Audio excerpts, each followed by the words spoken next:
For the power of truth, this is the Glad Report. Hello everybody, thank you very much for tuning into today's episode of the Glad Report. Today we'll discuss the $15 million US aid cut towards health spending here in the country.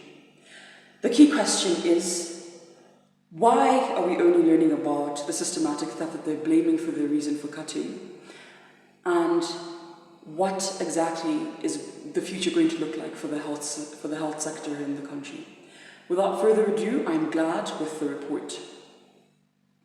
On the 8th of May 2025, the American ambassador to Zambia, Mr. Michael Gonzalez, announced that he would be cutting down $50 million from health support here in the country, which goes towards health infrastructural support, as well as medicinal aid in the frame of medication for HIV/AIDS, malaria, tuberculosis, and a range of other ailments. They cited that over the years 2021 and 2023, they had conducted an investigation over the 10 provinces here in the country. They had reviewed over 2,000 pharmacies, and they found of those 2,000 pharmacies, 95% of them were selling stolen goods. And in those pharmacies, about half, 45% of the stock that they were selling was actually stolen stock. So the key question was, where are they getting this stock from? Who is selling it to them? Who is giving it to them? Who is benefiting in reality from American taxpayer money? Who is benefiting from the money being spent on this medication? Who is benefiting financially? So they said over the past 3 years, they have been compelling, they have been requesting the government to take corrective action, tangible corrective action, in making sure that there's no systematic theft. They said as of April 3rd last year, 2024, they had embarked on serious meetings with people at either permanent secretary level or higher with government officials, just telling them about how they should not respond with simply oohs and ahs, but actual tangible action of how exactly they're going to curb on this systematic theft. And because they felt that they weren't being listened to, their decision was to cut down on the spending, $50 million. In response, the Zambian government, through its representatives, the Minister of Home Affairs, the Minister of Foreign Affairs, and the Minister of Health, held a joint press briefing, stating that one, they felt that the American embassy had breached the Vienna Convention etiquette of 1961, saying that how could they not follow proper diplomatic lines of communication, proper diplomatic lines, channels of communication in expressing this message.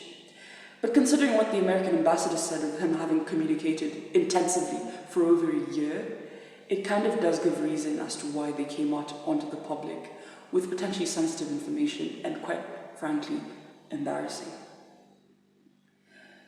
So they said there was a breach in contract in that sense.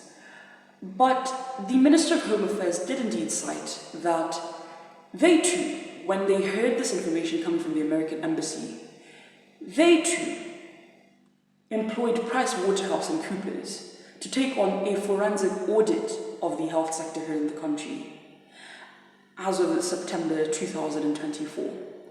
As a result, 401 health facilities were raided, 75 people were arrested consequentially, 27 of whom have been convicted or fined, 5 of whom actually Ministry of Health workers, suggesting that an organized syndicate is supporting this agenda of systematic theft. In a sense, the public has been left out of the loop. I think when it comes to dissemination of information, it's one thing that we're really struggling with in this regime, education, we're not really learning about things when we're supposed to learn about them. That's if they want us to learn about them. So in the American embassy just coming out with such statements, they kind of forced the Zambian government to respond.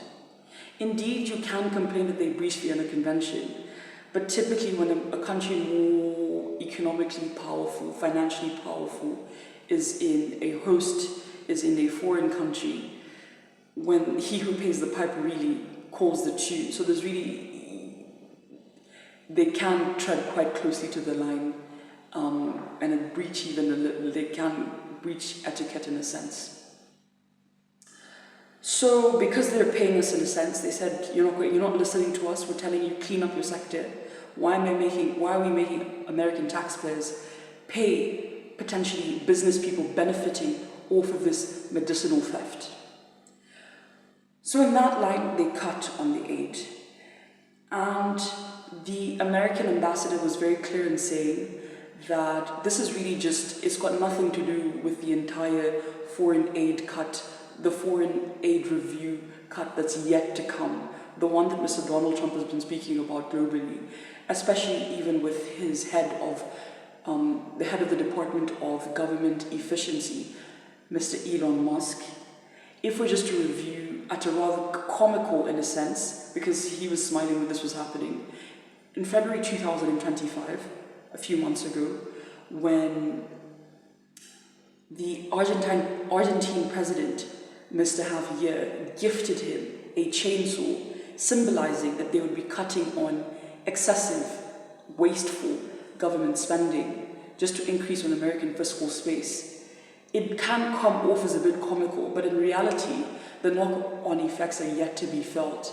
So really, them cutting down $50 million, for them, I guess, is just a means to an end for the $2 trillion target, for the money that they want to have when it comes to extra government fiscal cash. So it does seem a bit sad because that the American contribution of $50 million represents 1 in 3 kwacha spent on the health sector.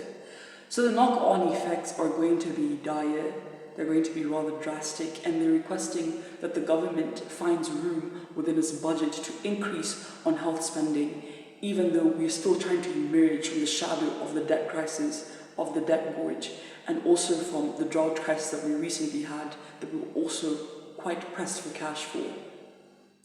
So it's quite difficult, especially because health spending typically hovers at about 10% here in the country, and there really is no wiggle room when it comes to looking for extra cash in that regard. So we're yet to see how this is going to play out, but in terms of them going back on their decision, the American ambassador seemed he wasn't really willing in that regard, because it's like they were telling them, can you listen?